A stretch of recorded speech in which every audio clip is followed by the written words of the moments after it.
안녕하세요. 매일경제TV 김용각 기자입니다.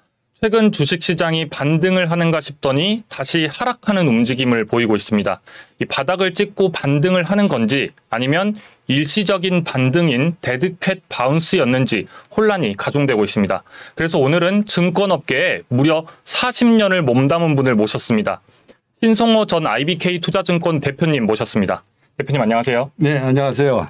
네, 대표님께서는 1980년대 초에 당시에 증권업계 1위였던 삼보증권에 입사를 하시면서 증권업계 첫 발을 내드셨고요. 그리고 대우증권 투자전략부장, 동부증권 리서치센터장 등을 거쳐서 이 IBK투자증권 대표를 역임하셨습니다. 사실 증권사 CEO보다는 국내 1세대 애널리스트로 더 알려진 분이기도 합니다. 이 커리어의 대부분을 리서치와 함께 보내신 분인데요. 그래서 오늘은 시청자분들께 투자의 길잡이가 되어주시면 좋을 것 같습니다. 요즘 같은 하락장에는 이 강제 장기 투자자들이 생기고 있잖아요. 예, 갑작스럽게 좀 주가가 좀 떨어지다 보니까 예. 어떻게 해야 되는지 이제 매도 타이밍을 이미 놓친 분들이 물려서 예. 이 투자를 뭐 팔아야 하나 지금 아니면 그냥 버티면서 이게 장기 투자로 가야 하나 이런 고민하는 분들이 지금 시장에 가장 많을 것 같은데 일단 요즘 같은 시장에서 장기 투자하는 거 좀 어떻게 보고 계세요? 제 개인적으로는 향후 1, 2년간을 내다본다 한다면 네. 뭐 주식에 대해서 관심을 가져볼 만하지 않을까. 물론 당장 주가가 투자가들의 기대만큼 뭐 상승하거나 그러지는 않을 것 같습니다만 큰 틀의 측면에서 보자면은 네. 지금 현재 상황은 주가가 바닥을 만들어가는 과정이다. 라고 이렇게 생각을 해보고 있고요. 그러니까 말씀해 주신 것처럼 일단 지금이 완벽하게 바닥이 아닐 가능성도 있지만 예. 어쨌든 현재 지금 주식을 완전히 다 팔고 아니면 예. 주식에도 관심도 꺼버리고 뭐 이렇게 할 단계는 아닌 것 같다. 예. 이런 말씀이신 예. 거예요.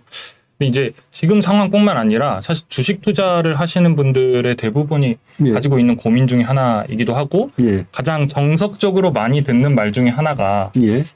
우량주를 사서 장기 투자해라. 예. 이거잖아요. 예. 예. 이렇게 해서 우량주 사서 장기 투자하면 승리한다. 이제 뭐 결국엔 좋은 수익률을 거둘 수 있을 거다. 이렇게 예. 이야기를 하곤 하는데 네, 그렇습니다. 통계적으로는 어떤가요? 장기 투자를 하면 보통 투자자들이 성공을 할 수 있나요? 다른 투자 대상과의 비교를 이렇게 해보죠. 수익률을 비교해보는. 예, 그게 이제 일반적인 이제 그 성과, 장기 투자가 정말 이렇게 적합하냐 하는 건데, 긴 기간, 뭐 10년, 20년, 이렇게 30년 이렇게 네. 놓고 보게 되면은 주가 지수는 계속 올라왔습니다. 네. 예. 그래서 뭐 장기 투자, 뭐 어쨌든 기복이 있었지만 괜찮았다. 이렇게 이야기를 합니다만, 그럼 여타 투자 대상과 비교했을 때 그 성과가 어떠냐. 이런 성과 비교 측면이 이제 이야기가 되는 거죠.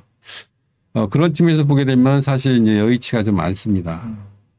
이제 주로 이 비교 대상은 이제 금리라든지 주택을, 아파트를 네. 중심으로 한 부동산이라든지 네. 가상화폐라든지 이런 네. 것과 비교 측면인데 지금은 이제 금리는 투자의 비교 대상이 될 것 같지는 않습니다. 금리가 이제 워낙 낮기 때문에 그런데요. 올라왔어도 사실 아직은 조금 낮은 수준. 예, 절대 수준이 낮고 특히 이제 금리가 물가를 방어를 못 하고 있습니다. 지금 금리가 올라왔지만 사실 물가 방어를 못 하고 있죠. 그래서 금리 이제 논외를 치고 주로 이게 투자가들이 많이 이야기하는 것이 서울의 아파트 부분인데요. 네. 2000년 이후를 놓고 보게 되면은 네. 주가 지수 기준으로 해서 네. 서울의 아파트 가격보다 좀 못합니다. 그다음에 최근에 이제 가상화폐가 이게 많이 떨어졌습니다만서도 네. 2010년 이후 이렇게 지금까지 누적 수익률 기준으로 보면은 네.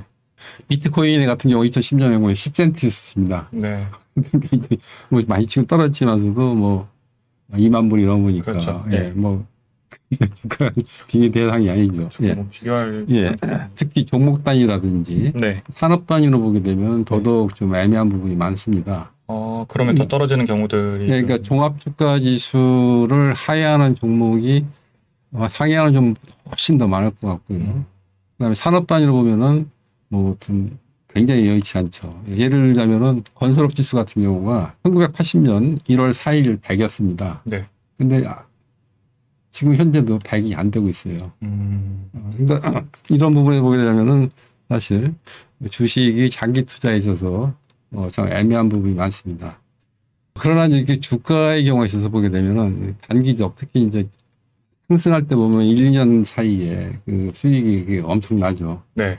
근데 그런 부분 때문에 이제 사실 우리가 이게 좀 주식시장을 떠나지 못하고 있는 건데, 그냥 마냥 장기로 주식을 들고 가자라고 하는 것은 네. 그렇게 여의치가 않습니다. 근데 그런 가장 큰 이유는 뭐냐면은 네. 우리의 경우에 있어서는 그 산업 그 경기 순환 사이클이 네. 굉장히 짧습니다. 그러니까 미국 같은 경우는 경기 확장 기간일 때 보게 되면 네. 한 10년 뭐 이렇게 갑니다.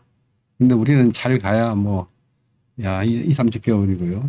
2000년 이후에 8번의 주가 상승이 있었었는데 예. 대부분이 예. 주가 상승 기간이 1년 내외에 있었습니다. 예, 그렇기 때문에 그냥 마냥 주식을 들고 가자라고 네. 하기는 좀 어렵습니다. 또 반면에 또 이런 것도 있습니다. 왜냐하면 주가가 하락할 때도 보게 되면은 네. 9번의 주가 하락이 있었었는데 네. 주가 하락 기간이 대체로 또 한 1년 정도 내외입니다. 예. 뭐냐면 경기 순환 사이클이 작기 때문에 이제 그런 양상이 반복되는 건데 네. 그 부분을 잘 구분한다면은 사실 주식은 뭐 훌륭한 투자의 수단이 될 수 있습니다. 경기가 순환하고 이제 주가도 거기에 맞춰서 또 움직이고 그러면 저희는 이제 거기에 맞춰서 또 투자를 해야 될 텐데 예. 상승 국면에도 고점은 있고 예. 하락 국면에도 저점은 있는 이 마련이잖아요. 예. 그래서 어떤 특정 지표들을 확인하면 이제 좀 고점에 다가왔구나 혹은 이제 저점에 다가왔구나 이런 것들을 확인할 수 있을 것 같은데. 예, 그 지금 네. 말씀하신 거 주가의 고점 저점 이 부분은 굉장히 어려운 부분이죠. 근데 뭐 우리가 이게 돌이켜서 아까 말씀드린 그 주가의 이제 9번의 하락 국면, 8번의 상승 전환 국면 그걸 이렇게 한번 세세히 살펴보게 되면은 일정한 그 행태가 있습니다. 네. 경제적 상황이라든지 주가의 행태가 있는데요. 대체로 이게 주가의 정점은 성장률, 이익, 고기 예탁금 정점 내외에서 이게 형성이 됩니다. 그러고 나서 그것이 조금 지나고 나면은 긴 그 상승 트렌드, 추세선 이렇게 벗어납니다. 그리고 이제 막바지 그 주가 그 당시 상황에서 보게 되면은 투기가 엄청 발생합니다. 그러니까 2021년 예. 그 1분기, 2분기 때 보게 되면은 굉장한 투기가 있었었죠. 예. 근데 그 종목들 다 지금 사실은 이게 뭐 말씀드리기 못하지만 많이 이제 엄청 하락했죠. 그렇죠. 그런 그 행태들이 주가 정점 국면에서 나타나는 일반적인 현상들이고요. 반면에 이제 주가의 그 바닥점에서 나타나는 행태들은 그 당시 상황이 그 성장률 또는 이익, 고객 예탁금이 바닥 근방에서 형성이 됩니다. 결국은 경기와 기업 이익을 반영해서 자금의 유출입이 이루어지면서 주가가 그 바닥을 형성하는 거죠.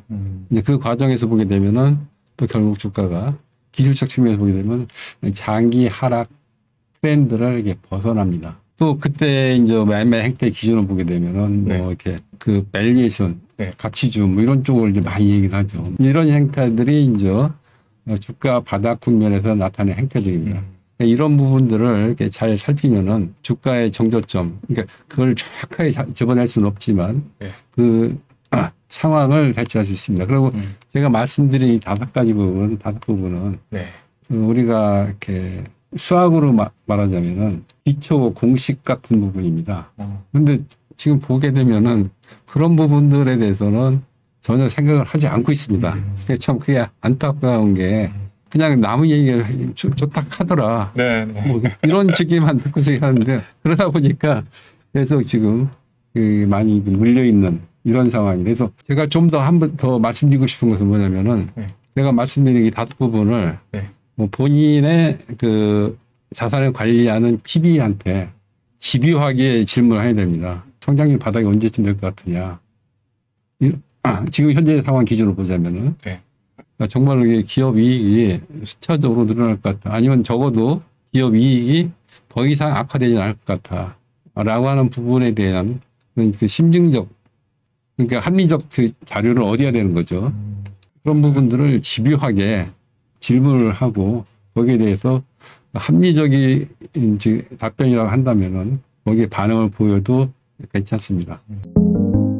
또 이제 주식 투자를 하다 보면 투자자분들이 좀 고민하는 것 중에 하나가 그런 말도 있는데 이제 주식을 사는 건 기술이고 예. 파는 건 예술이다. 예. 뭐 이런 말씀 하시는 분들도 있는 것 같은데 네, 네, 뭐. 그만큼 파는 게 진짜 어렵다라는 거잖아요. 네. 실제로 주식 투자 하다 보면 뭐 이제 살 때는 생각보다 뭐 누가 카더라 해도 사기도 하고 누가 뭐 좋다고 하니까 사기도 하고 예. 뭐 아무튼 이러는데 할 때는 손실이 나 있으면 손실이 난 대로 기다려라 하고 하니까 예. 이제 못 팔고 수익이 나 있으면 좀 더 날 것 같아서 또 못 팔고 막 예. 그러더라고요.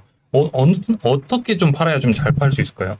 실제 그 주가의 그 바닥에서 사서 꼭지에서 판다. 네. 정말 이상적이죠.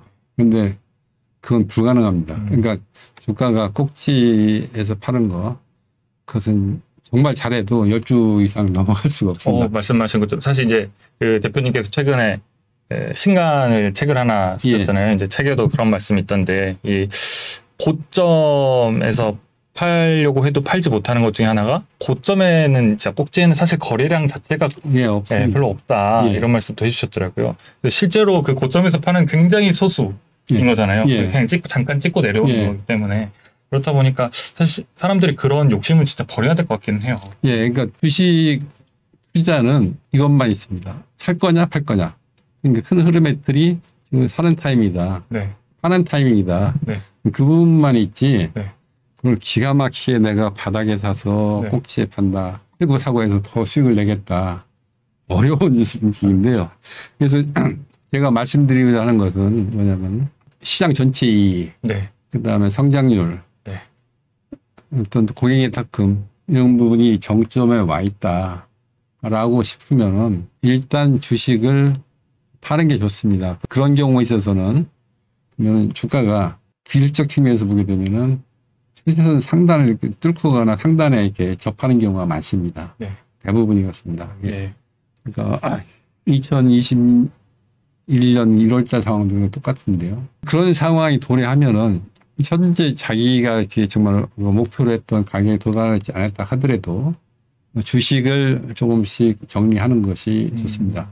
물론 그 완샷에 네. 뭐 이렇게 전액 매도할 수 있긴 합니다만서도 그것보다는 좀 분할 매도를 하게 되면은 혹시 그 고점에 대한 미련감 이런 부분들을 좀 이렇게 좀 완축시킬 수가 있고요. 전반적으로 그런 상황이 도래했다면은 일단 지금은 뭐 시세에 큰 구애 없이 정리하자라고 이렇게 보시면 될 것 같습니다.